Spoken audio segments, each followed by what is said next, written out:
Welcome. What is Pitfire Pottery and how do you make pitfired pots? There's a lot of misunderstandings and myth about pitfire. How can you pitfire? And can you pitfire without actually having a pit? And what is the difference between Saggar fire and pitfire? If any, how do you create the right environment for pitfire? And can you pitfire all year round, even in the winter when it's freezing, cold, and there's snow? What kind of clay do you have to use to pitfire? And do you have to use terra sigillata or some other method to burnish your pots before you pitfire them? And what colorants can you use to create these beautiful pitfire pots? And what about glazing? Can you combine pitfire and glazing either before or after? And the big question, is pitfire food safe? And do you always have to brush and seal your pots after you pitfire them? That and many more questions I'll try and answer in this video. Even though this is sort of a long video, I will take you through all the most important steps of pitfire. Remember, there's still a lot of details that I left out. I can't cover everything in just one video. So if you want to learn more about pitfire than what is covered here, if you want to go into all the little details about every step of it and get much more help, then I'm coming up with an online course very soon where I will help you with that. I will guide you through every step, from what clay to use, how to shape your pot, how to prepare them for the pitfire, how to actually pitfire them, and different ways of doing that, and how you can finish the finished pot in the most beautiful way. So if you are interested in that, please subscribe now, because I will announce when it comes online very soon. And if you are watching this video after I put the course online, you'll see a link to it down here in the description.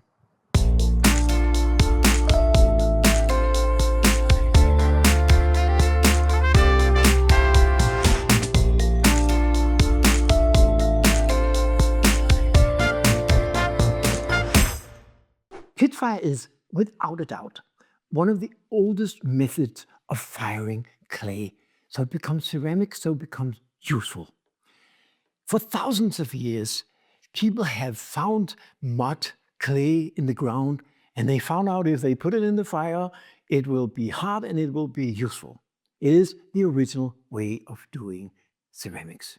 Originally, pitfire was done because that was the only way you could fire ceramics. They didn't have kilns like we do today, electric kilns, gas kilns, and wood-fired kilns.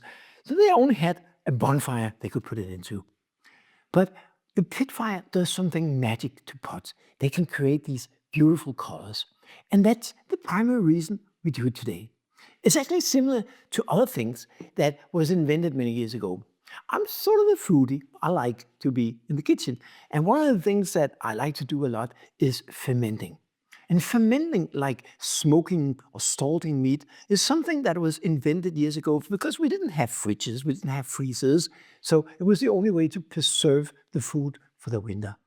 But today, lots of people like fermented foods and play around with it, not because we don't have other ways to preserve the food, but because it adds a nice flavor. And that's the same thing with pitfire. I have an electric kiln, I have a ragu kiln, and I have access to gas kilns and wood-fired kilns. I have many options, but still I choose this ancient way of firing because it creates something interesting. Just like many other types of firing, things of course have evolved since they started doing pitfire thousands of years ago. Back then it was probably just a bonfire, they put the pots in there. We have some traditional pots in Denmark called potter. It's a very dark sort of pitfire, totally black almost. And the way they do it is in a bonfire, but then they cover it up and choke the fire, so to speak. And all the carbon from the organic materials attached to the pot, and you get this very beautiful dark color.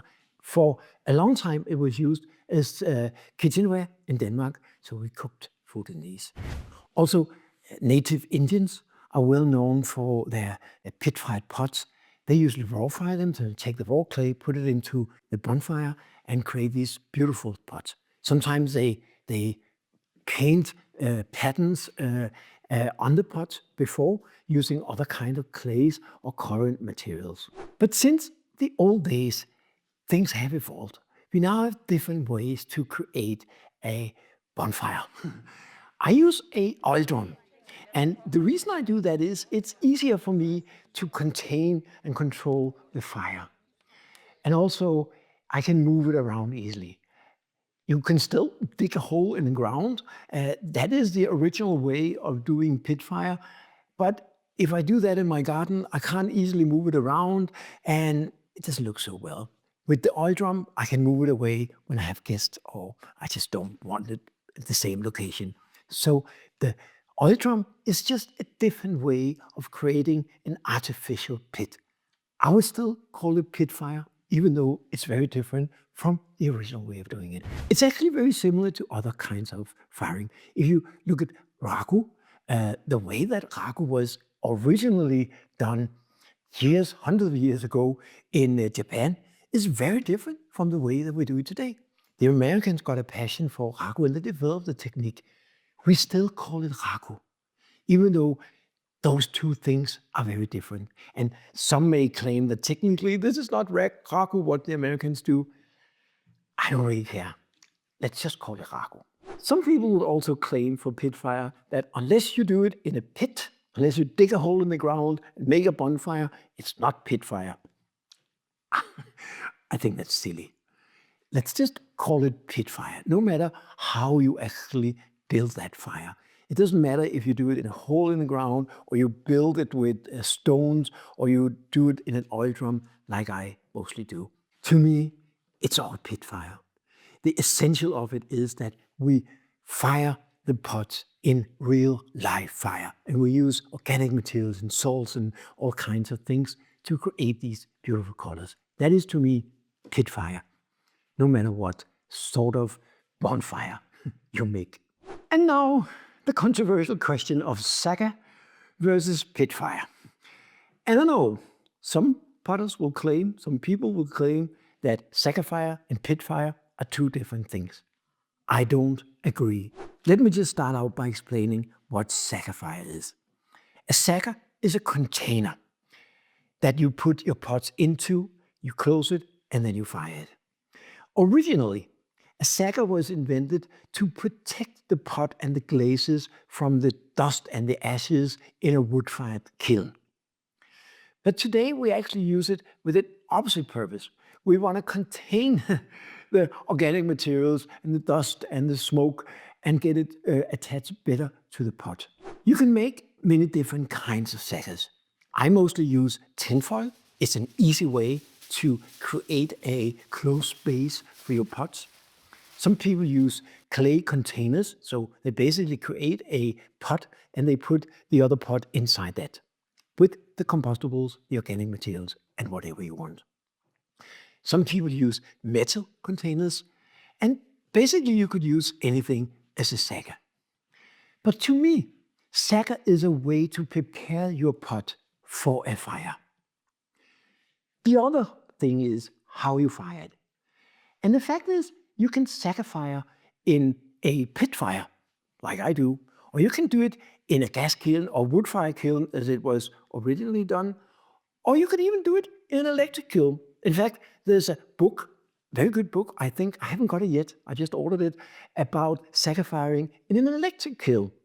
It's basically the same. The idea is that you put something inside a Saggar, a container, put organic materials in there, and then you fire it. So Saggar, to me, is a way that you prepare pot, like you would do if you glaze it.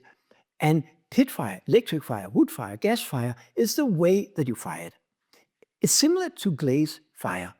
I mean, you can glaze fire in all kinds of kilns. A ragu kiln, and a gas kiln, an electric kiln, a wood-fired kiln, but it's still glazing. So Saggar and pit fire are not opposites.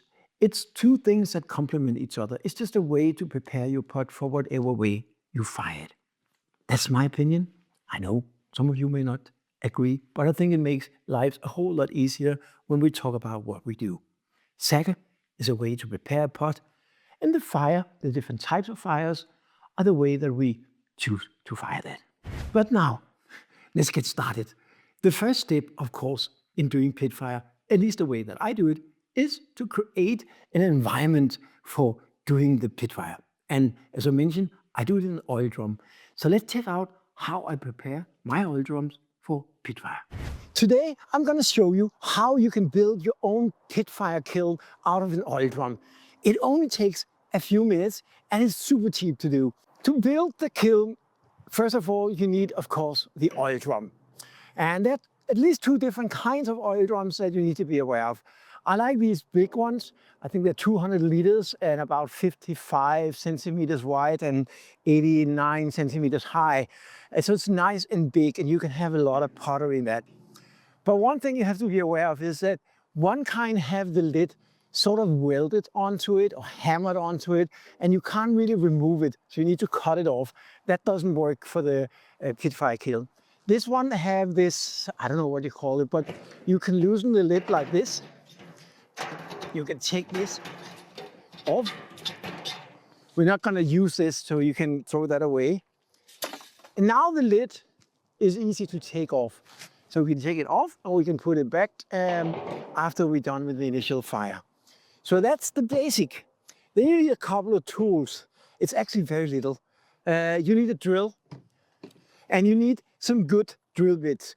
I found that even though this is not steel, it's just iron. So most drill bits will be able to go through this. But what I found is that it's so much easier if you invest in some steel drill bits. This one was quite cheap in a builder's market because it just goes so much easier when you drill it. I use the biggest ones in the kit. I think it's 10 millimeters, so 1 centimeter. That seems to be sufficient. So what we need to do is we wanna drill some holes to be able to get some suction, some air into the oil drum when we fire it. So what I'm doing, and I found that to work really well, is I drill a few holes at the bottom, and I drill a few holes relatively low, so about 5 centimeters, and I'm going to show you later why. And then I'm going to drill some a little higher up here. So let's get on with that. Oh yeah, one thing, when you do drill this, remember to wear a mask, because sometimes these metal pieces fly out and you definitely don't want to get that in your eyes. So be careful with that. I also use some gloves because, again, it can be a little bit sharp and stuff, so you don't want to hurt yourself. So let's get on with the drilling.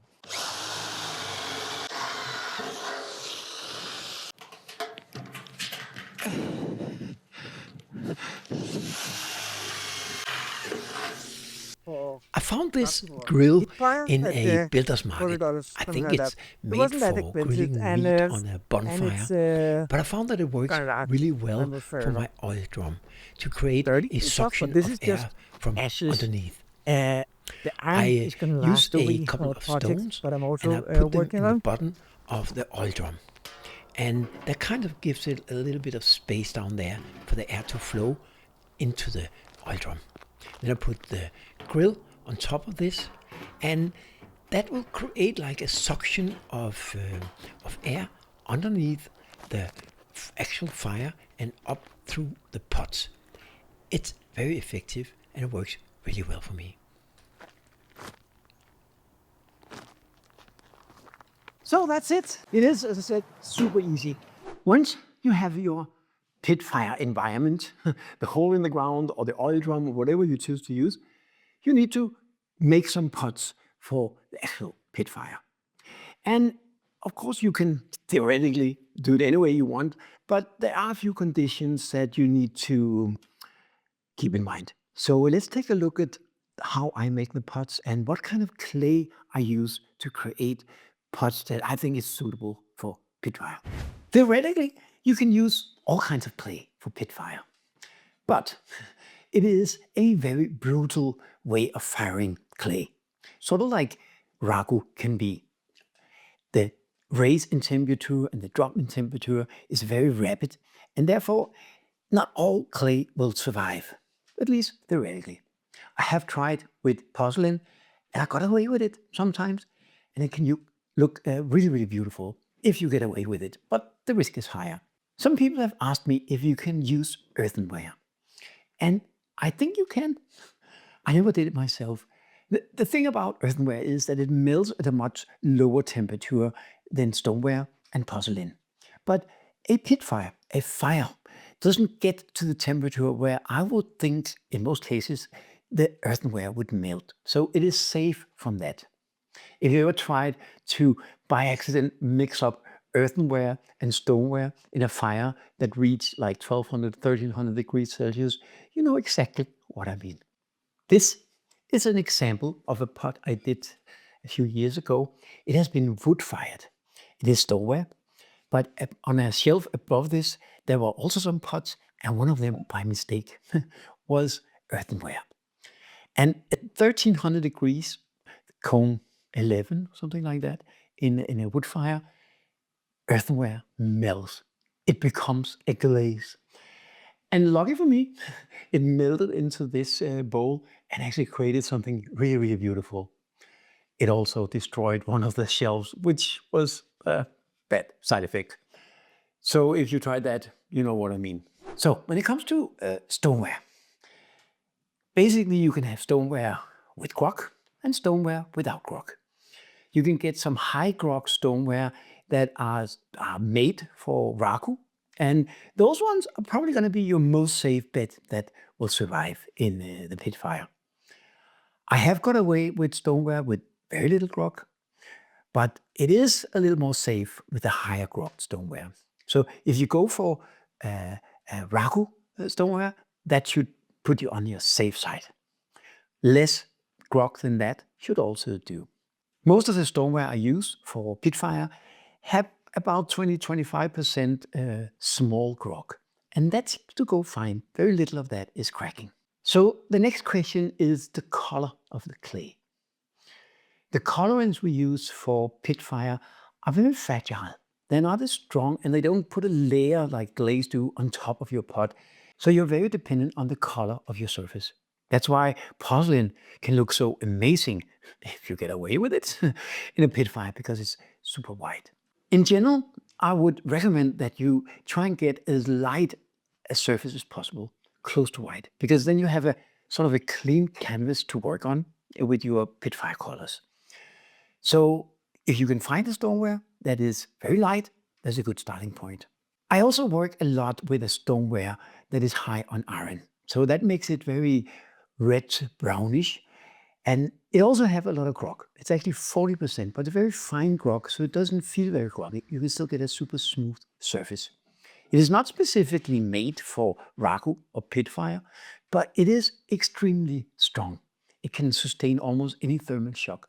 And one of the tests I once made with it is maybe the most brutal way of firing anything you can do is obvara. I don't know if you know that, but it's a technique where you heat up the pot, typically in a raku kiln. You take it out when it's warm, and it have to be like 800, 900, 1,000 degrees Celsius, which is like super hot. You take it out and you dip it into this this mix of flour and yeast and water, like a very, very watery type of dough. It's typically cold, so you go from 1,000 degrees to maybe 10 degrees. That is a very dramatic shock to give any kind of clay, and it has to be super, super strong to sustain that. But this is an example of this clay that I used for an obvara test. I don't particularly like the outcome, the design of it, but some people do. And it was more to test to what extreme I could treat this clay, and this survived. So it is a very strong clay, and I never had any problem either when I do pit fire with this, except because you have this dark surface, the very delicate colors of pit fire just are more difficult to stick to it. It can be done. This is a vase I did some time ago, and you can see this is the dark red clay, and it actually came out really, really beautiful. But I have to say that I put a lot of very strong colorants: ferric chloride, cobalt carbonate, cobalt sulfate, and a few more things, some copper wire around it. You can see the stripes here. So I used the strongest colorants that I can use in a pit fire. And that made it come out, I think, very beautiful. But I would normally recommend that you pick a more light surface to work on. To get a easy start with your Pitfire pottery, I'll suggest either you take a very light stoneware with some grog in it, or you take another stoneware and you apply slip, porcelain, or tercicolata, or a combination thereof, and use that as a starting point. Before I start throwing, I want to talk a little bit about shapes, because not all shapes are created equal, so to speak. Some shapes are more difficult to get through pit fire in one piece. This sort of shape is, in my experience, one of the easiest ones to get good results with. It's a straight form, it's got a big hole in the top, and so the heat can get in and out, and can heat it up equally. So this is a good shape, in my experience, or at least an easy shape. I also did a lot of these with narrow necks. They also tend to be okay, but sometimes not, and they're a little more fragile in the neck. And of course, the heat cannot get in and out as quickly. So they're a little more fragile, but still have a high success rate. I've also done quite a few bowls, and they can come out so beautiful. I mean, I really, really love this bowl. This is, of course, with some vivid colors. This is more smoke fired, also very beautiful. But in my experience, these open forms, the bowls, are the most difficult to survive in pit fire. I'm not 100% sure why. I tried firing them upside down, that didn't help.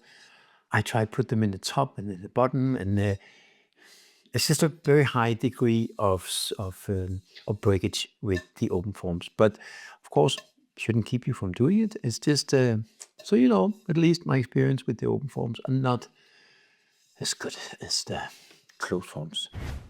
Because there's no glaze applied to your pit-fired pots, they won't be as shiny as the ones that you do with glazing. Unless, that is, that you burnish them before you actually fire them. And that is what most people would do with pit fire. That is what I most often do. And there are two ways to get a shine on your pot before you fire it. One of the traditional ways of doing it is to burnish the clay. You basically take it and you use a spoon or a shiny stone or something, and you burnish the clay. What you do is you press down the stones and little grinds into the clay. And if you do this enough, it will create a very shiny surface. But it's a lot of work, and I'm sort of lazy. So instead, I'm using a different method. I'm using tercicolata. Tercicolata is the very small particles of clay, very watered down, so it's almost like water, but just a little bit of clay in it. These very, very fine clay particles, when you apply that to the pot, they sort of fill out those little holes that makes it less shiny. And then after you apply it, you polish it, and then you get a very high shine without actually doing all the work of burnishing your pot. I have a couple of videos about how you apply tercicolata and how you make your own tercicolata. I will put a link to that in the description below, maybe also up here somewhere. But that is at least an option. But you don't have to do that. You can also have a pit-fired pot that is not shiny, and in fact, it can be really beautiful. I made some textured pots that are difficult to burnish and difficult to apply tercicolata to, and I think actually turns out really interesting too. So this is not shiny, but it's still really interesting in my mind. So do whatever you like, but traditionally, most pit-fired pots have this burnished or tercicolata surface to make it shiny. Many of you have asked me if you can do pit fire all year round, or it's something you can only do in the summer when it's warm, it's not rainy, it's not too cold. But no, I have done pit fire. I live in Denmark, and half the year it's sort of cold and rainy, and in the winter it can even get freezing and snowy. I do pit fire all year around. Of course, it's a little more pleasant to do pit fire in the summer. You're out there and it's warm in your t-shirt and stuff. But if you put a sweater on and prepare for whatever weather it is, you can do it. The only thing is, if it's rainy, it's difficult to prepare your pots because all the stuff that you put on, the oxides and stuff, it will just rain off before you even start the fire. So if it is rainy, I usually don't do pit fire, also out of convenience. I don't like to stand out there all evening in the rain. But if it's a little bit rainy, I prepare my pots inside where it's dry, and then I take them out into my oil drum kiln.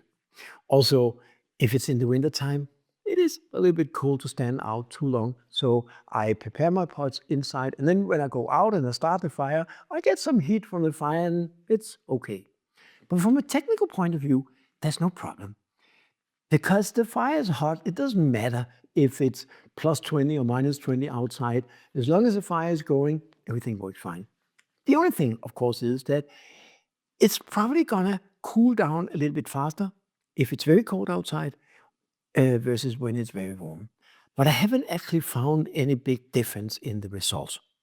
This is an example of a pit fire I did this winter, and if you look at the results, they look very similar to what I've done in the summertime. One of the questions I get the most is if you have to bisque fire your pots before you pit fire them. So just in case you're not sure about all these different stages of firing, the bisque fire is when you take the raw clay that you formed into some sort of a pot. It's very fragile at this stage. It's basically just dry mud. I always bisque fire my pots before I do pit fire. And I do it primarily because it is so fragile. And the way that I fire, where I stack all the pots in the oil drum, would make it too risky. They fall on each other, and before they actually become ceramics, before they reach a temperature where the very fragile clay becomes ceramic, hard material, if they fall on each other, they will break. So I do it that way. But I know that there are other potters that raw fire or single fire pit fire. It can be done technically. There's no problem with that. And I think originally pit fire was just a one-stage fire where you took the pots, you made the raw mud or the greenware and put it into your bonfire and you fired it. I would think, I don't have done it, but I've seen other potters do it, you probably need to fire it up a little bit slower. Because if you put a raw pot, greenware pot, an unfired pot into a very hot kiln, I think there's a high risk that it will explode. But that's something you have to experiment with. I think a safe way to do pit fire is to bisque fire it first and then do the pit fire afterwards. However, you have to keep in mind that the higher temperature you bisque fire, the more the clay vitifies, it's called. That means that the little clay particles melt together and they sort of close the pores in the clay. And the more close it is, the less it's going to absorb the colors from the organic materials and oxides and salts and whatever you have. So if it's bisque fired too high, it's going to be less colorful in my experience. So that's something you have to keep in mind. It also depends on the clay you're using and the color of the clay. There's so many factors that I can only give you like general guidelines and based on my experience. So I encourage you to go and do your own testing with your clay, your way of firing, your colorants. So the next step, after you created your kiln and you created your pots and you may have bisque fired them, is of course to do the actual pit firing. And for that, you most likely want some colors. You can also just put it into the kiln, the oil drum or the bonfire, whatever you do, and use the organic colors you get from the wood, because that's going to create some colors. Most likely it's going to be smoky colors, so gray and black. That can actually look really beautiful. I made some completely black, almost completely black pots using that method. I added some sawdust to get even more smoke and get this smoke-fired look on my pots. Some people love that. You can see parts of this pot have elements of that, if you look at this. And this really deep, dark color is actually very beautiful. But for most of us, we want these more vivid colors of Pitfire. And to do that, you can use a whole range of materials. Basically, you could say that as organic materials, combustibles, and for that you can use almost anything. But it can be really difficult to predict what colors comes out of it. It has to do with the origination of that. I mean, you can take seaweed, for example. Some seaweed, beautiful purplish, yellowish colors. Some seaweed just turns black. And of course, the kind of seaweed you have may be different than what we have in Denmark. So again, I can't give you like specific advices on it, but try out different seaweed. Seaweed can be really, really beautiful. The same thing comes with manure. A lot of people use dry cow manure. I used chicken shit because I used to have chickens. I don't have right now. Probably get it again. That looked very beautiful too. But the colors depend very much on what the animals have been eating. So that's all the organic materials. I also use a lot of nuts and leaves and different kinds of shells. And, basically everything organic have carbon in it, and they have some chemicals that will be released when it's fired. I also use banana peels, corn leaves, coffee grounds. There's no limit to what organic materials you can try out. And the combination of that, your clay, the way you fire, will create different colors, and you have to experiment with that. Another category of colorants are salts and oxides. I very often use some salt, and I very often use copper carbonate. It can create very nice yellow reddish colors if it's the right atmosphere, or greenish if it's a different atmosphere. I also use cobalt carbonate, and I use a lot of sulfates. The sulfates, I use it dissolve in water, and I add them to the pot before I put them into the fire. I use a lot of ferric oil. It creates a beautiful orange or deep red color. All the sulfates, however, you have to be a little bit careful. It's also what's called soluble salts, because they can absorb through your skin. So you want to wear gloves when you use that, because you don't want these toxic materials to go into your bloodstream. So just be aware. The same thing applies when you start firing. The smoke can be toxic, so don't stand in the wind or use a proper mask when you're close to it.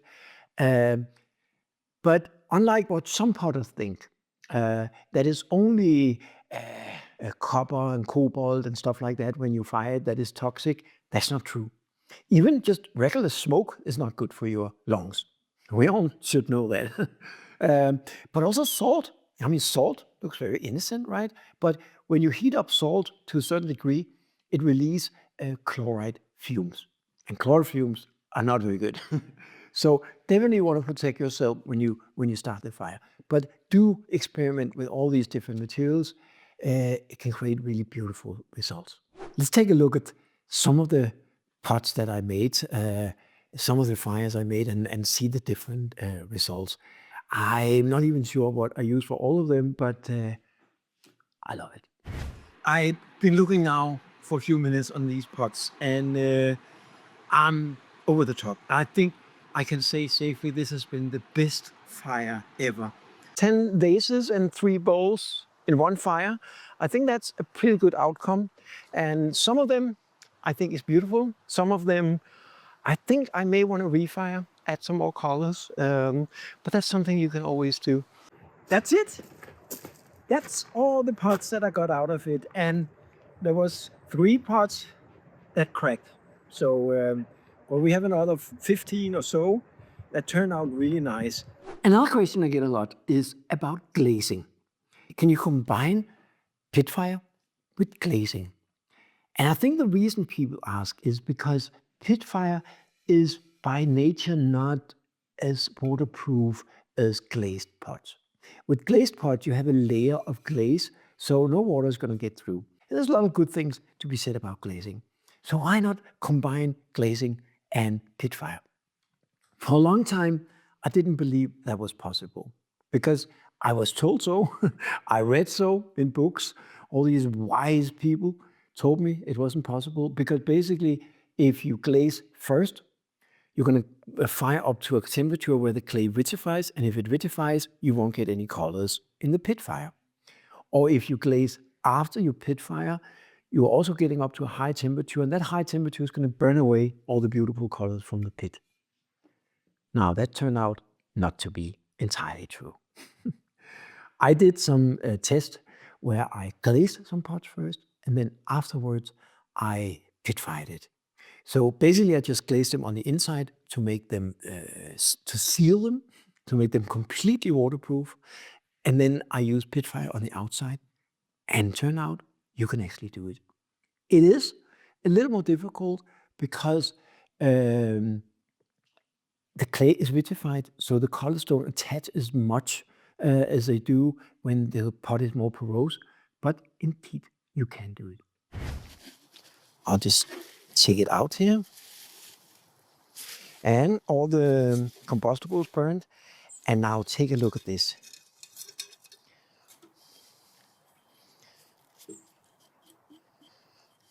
This is indeed very, very exciting. Look at this. This is classic pitfire. It is beautiful, almost metallic. That's probably because of the strong reduced atmosphere in the Saggar. Nice. There's even some red areas here and some beautiful shades of gray and black. And the inside, of course, is glazed. So now we have a pit-fired porcelain vase, 100% waterproof, glazed on the inside, pit-fired on the outside. I would call that a success.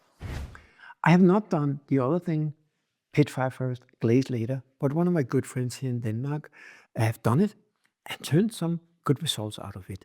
It is possible. So once again, when people tell you this or that cannot be done, or you should always do it this way, don't trust them. Don't even trust me. Make your own experiments.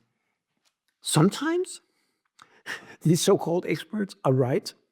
Sometimes they're not. Only you can know for sure if you try it out yourself. Another big question that I get a lot is pitfire food safe? That is actually a much more complicated question than most people realize.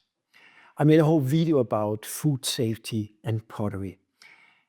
Basically, food safety is not a global standard. So what we consider food safe in Denmark may not be the same as they consider food safe in Japan or in the US or in Germany. The fact is, raku is by definition not food safe legally in Denmark. And yet, in Japan, they've been drinking tea and making food in raku pots for thousands of years, and I think they sort of survived. So that's the first thing. You have to apply a region to your question about food safety if you want to talk about the legal definition of food safety. But personally, I more look at it from a personal point of view. Is this something that I would feel safe about eating of?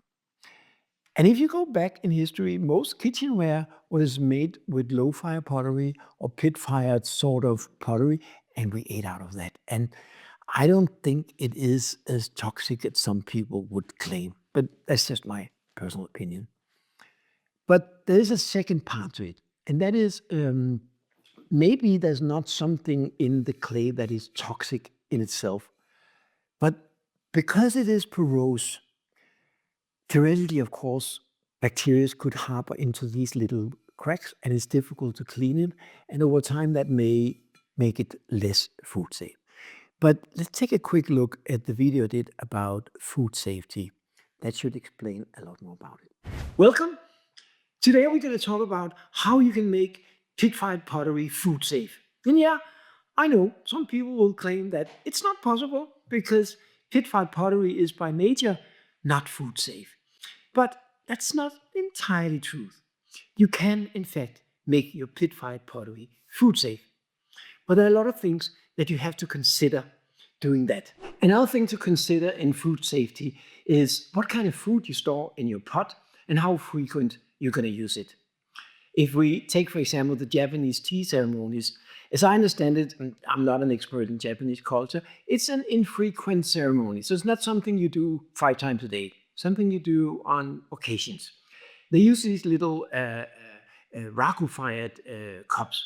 And I don't know in Japan if it's considered food safe or not, but I do know for a fact that in Denmark, and I think most of Europe, maybe even the US, raku-fired pottery is not considered food safe. But does it kill them? I don't think so. I mean, Japanese people get really old and they've been using these teacups for centuries, millenniums maybe even. So if it's like an infrequent use, yeah, maybe, strictly speaking, it's not food safe, but it's probably not going to kill you either. For me, I have been doing these pit-fired bowls for a long time, and even before I started using food-safe sealant, I've been using them to serve certain kind of things.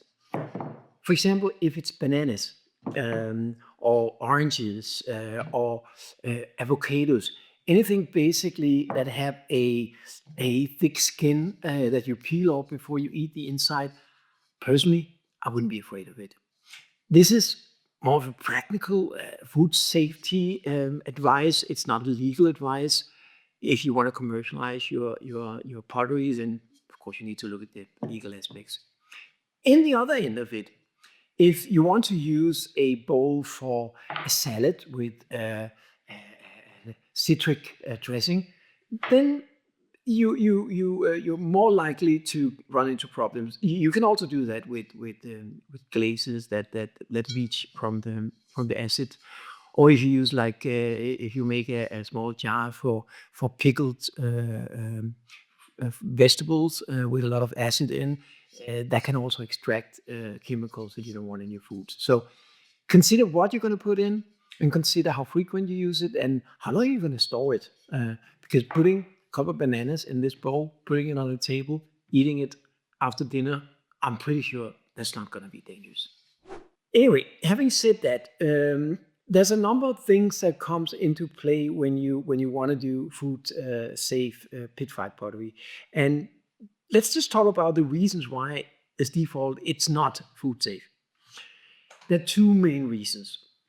One of them is that because pit-fired pottery is not fired to a very high temperature, you typically bisque it to 900 to 1,000 degrees Celsius. I don't know exactly what that is in Fahrenheit, but I'm thinking you can recalculate that. And then in the pit, it's often not much more than that. So anywhere between 700 and 1,000 degrees, you're really lucky, but not more than that. So that means that the clay is not fully vitrified.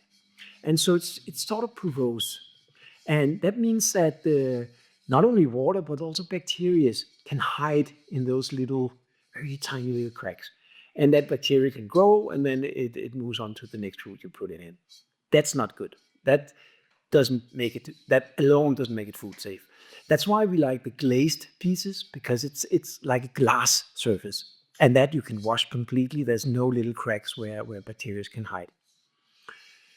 The other thing that influences food safety is whatever materials we use in the pit fire and whether or not it can leach into the food.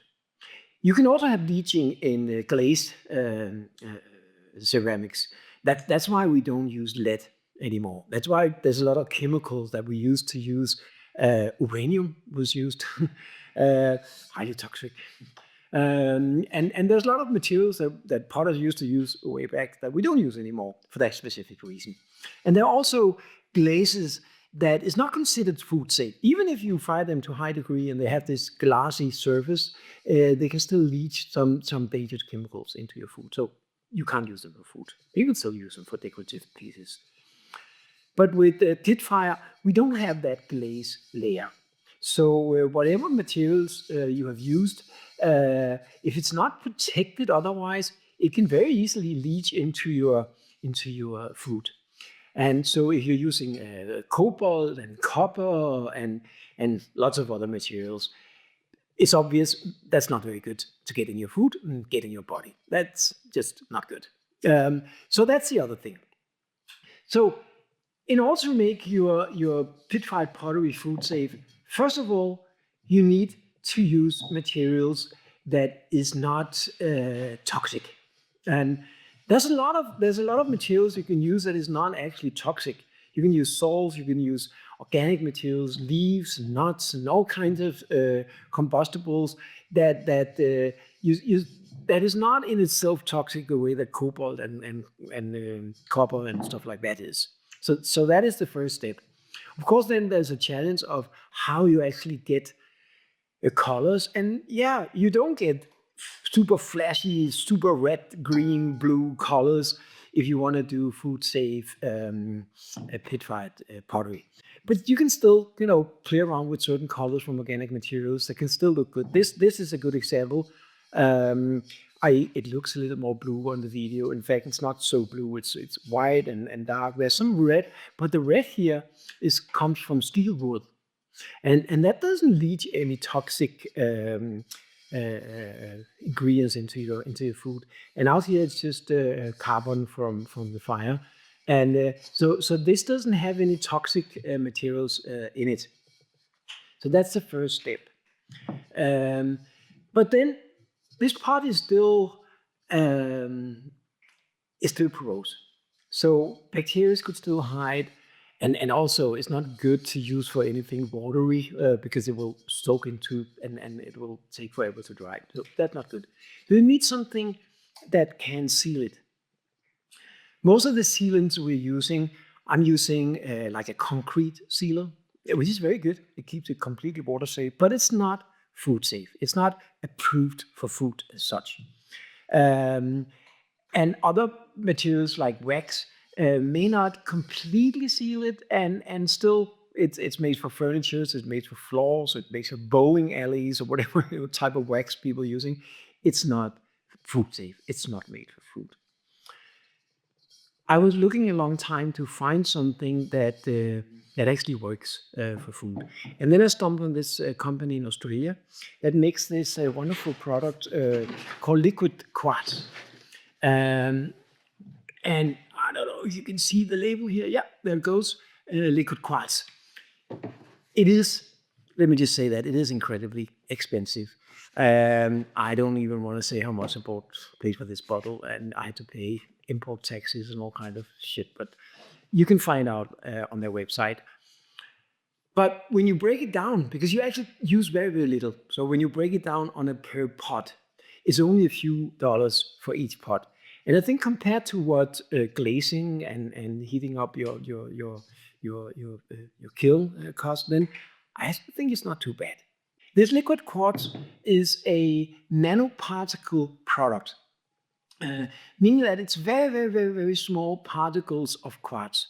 Quartz in itself is not a toxic ingredient, but the thing about this is that the particles are so small that they actually go into the pores of the porous ceramics that comes out of your pit fire, and it completely seals it off.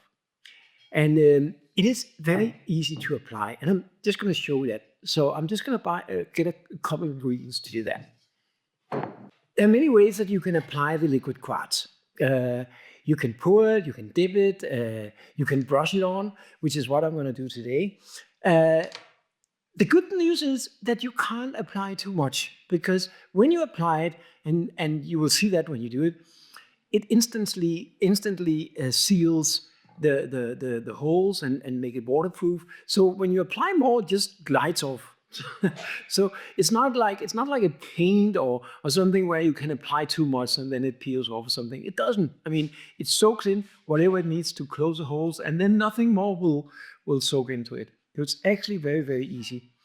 I have this bowl. It may not be the most elegant, but at least it's in one piece. and there's no toxic elements in this. So I'm going to apply the liquid quartz to that. As I said, I'm going to use a brush today because I found that it's a very easy way to apply it. And I'm going to put some of it up in this bowl. So I should brush it from with this instead of the bottle. Here we have the liquid, and of course I cleaned the bowl.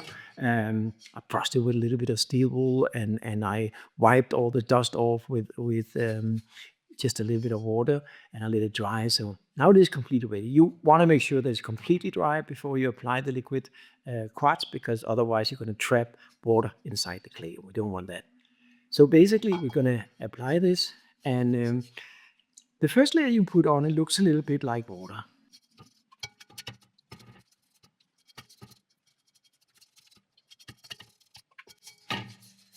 But now, you see, now we actually have the first layer on, and it's soaked into it. So now when you see, when I'm trying to apply more, I hope you can see it on the video, but as I'm trying to apply more, it just rolls off, because now the little pores have been closed off, and it just doesn't take any more in. So whatever I apply now is just going to float down to the bottom of the bowl. So you can go over it a few times just to make sure that you didn't miss any spots, because again, you're not going to apply too much. You're not going to waste anything. Of course, if you're going to do a lot of pots, it may be easier to just dip it. And as you may also see, it didn't do anything to the surface. It's completely transparent. There's no smell to it. I can tell you. You can't see on the video, but there isn't. And it just doesn't do anything. So now the bowl have dried. I don't know if you can see it, but there's nothing to see. As I said, it doesn't change the surface at all. It's not any more smooth or any more anything. It basically looks and feels exactly the same. The only difference is now it's waterproof and it's food safe. So let's try and see how to react when we put, for example, water into it. And I hope that you can see it if I do it like that. Yeah.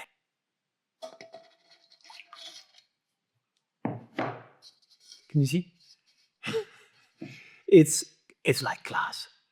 It's just rolling off, like, yeah.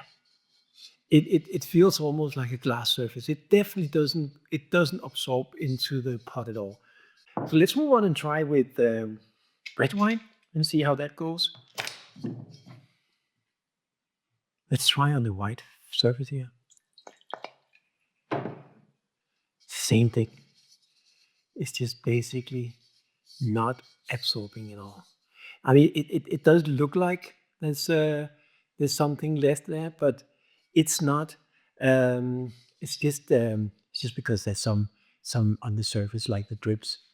So let's pour that out and see. And again, I'm just gonna wipe it because of course there could be some drips left surface. I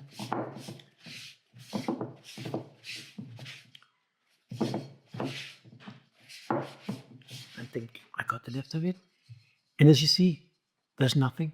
It's exactly the same color as it was before. It's not absorbing into the pot. I would say this is a food-safe, pit-fired bowl. In my personal opinion, I think that it's more likely that people die from the bad food that they're eating than the pot they're eating it from. But that's just my opinion. When you are finished with your pots and you take them out on the kiln, they don't look as good as these ones do when I did the last step. This is another good example of a dusty pot. I just took it out of the kiln. It's still a little bit warm, not too much, but as you can see, it's matte. The colors are not shining, and of course there's all this tin foil left over. And of course, I mean, actually you could exhibit it like that, but it wouldn't last for long because it's falling off very easily. So we need to get this off. In the first stage, we're just gonna remove it with the hands.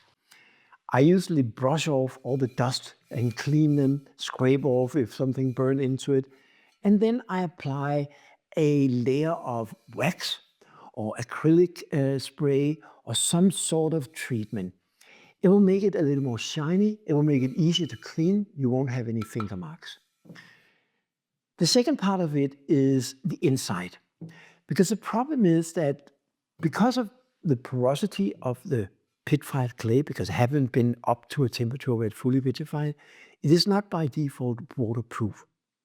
But I found materials, I have some local materials that is used in the industry to seal the pots. And that can actually make them completely waterproof. Now, these materials are made for industrial use, so they're not food safe. But for a vase like this, it doesn't matter. And it actually works. That's all I had today, and I know it's a lot. Pitfire is a very complex process, but it's also very enjoyable. Not only for the fact that playing with fire is always fun, but also because we can create something really unique pottery that way. And I hope that you will feel inspired by this video to go and do Pitfire yourself. It is by far the cheapest way of getting started with pottery. You don't need an expensive electric kiln. You don't need the physical facilities of building a wood-fired kiln or a gas kiln. You can just go ahead in your backyard and make pottery. And remember, this was just a short introduction to Pitfire. I know, I know it was a long video, but still there's a lot more details to it. So please subscribe here to be notified about my new course about Pitfire. I will take you through all the details in much more detail than I could cover in this video. And if you're watching this video after I put out the course, there will be a link down here in the description. But until then, please subscribe and share, write a comment if you have anything to say. I'm looking forward to see you again.